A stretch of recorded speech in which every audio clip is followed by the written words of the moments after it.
You're a business owner, which means you're the boss and you cut the checks, even your own. And paying yourself as a business owner gets pretty complicated, but it's worth it because money. If you're more of a reader, check out the article and don't forget to hit like and subscribe to see the rest of our series, Ready, Set, Goals.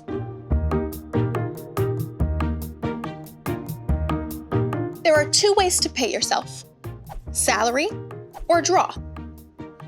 Salary. Pick a number and pay yourself that amount when payday comes around. The good thing about salaries, taxes get taken out of your paycheck automatically, so less math for you.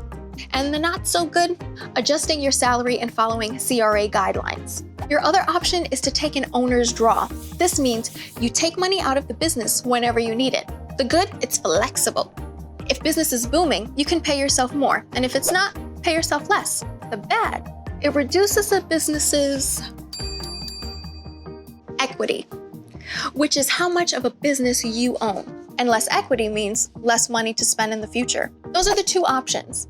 But this isn't a case of eeny, meeny, miny, mo. The way you get paid depends heavily on what type of business you own. To break it down, let me take you through this little thing I'd like to call the Big Book of Business. It lists the different types of businesses and our recommended payment plan for each. Sole proprietorships. You and the business are one. You're the monarch. You rule the castle and get all the profits to yourself. But you also assume all the responsibilities. Stuff like taxes, liabilities, debts. That's all on you. And to pay yourself, you simply stick your hand in the equity jar and draw money out when you please. Perks of being the boss. Now, step down from your throne because we're talking partnerships. Think of a partnership like having a roommate, or better yet, roommates. You split everything: rent, chores, bottles of wine. So instead of pocketing all the business profits, you split it with your partners. To pay yourselves, you draw money out of the equity jar at any time. Limited liability company, known by its friends and family as LLC. Here, you can be the ruler or roommate. If you're a one-member LLC, pay yourself the same way you would in a proprietorship. If you're a multi-member LLC, you guessed it, roommate method.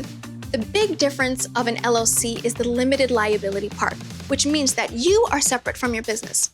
So you're not personally responsible for the company's debts. Now buckle up, because we're headed into salary territory. First and only stop, corporations.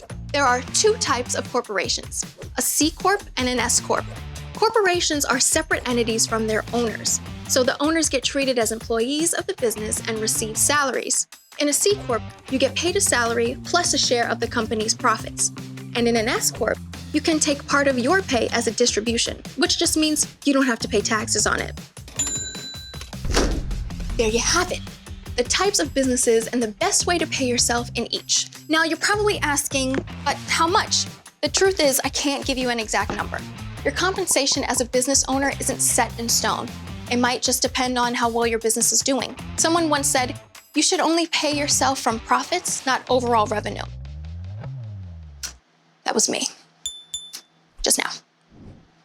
Another factor to consider, the stage of your business. If you're just starting out, some people put a lot of their profits back into their business. And be sure to compensate yourself reasonably. The CRA has guidelines for this. Check them out, or else they might be paying you a visit.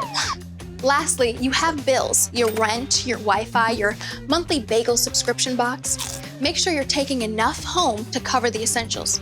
If you want more info on how to pay yourself as a business owner, click the link below to read the full article. Happy payday!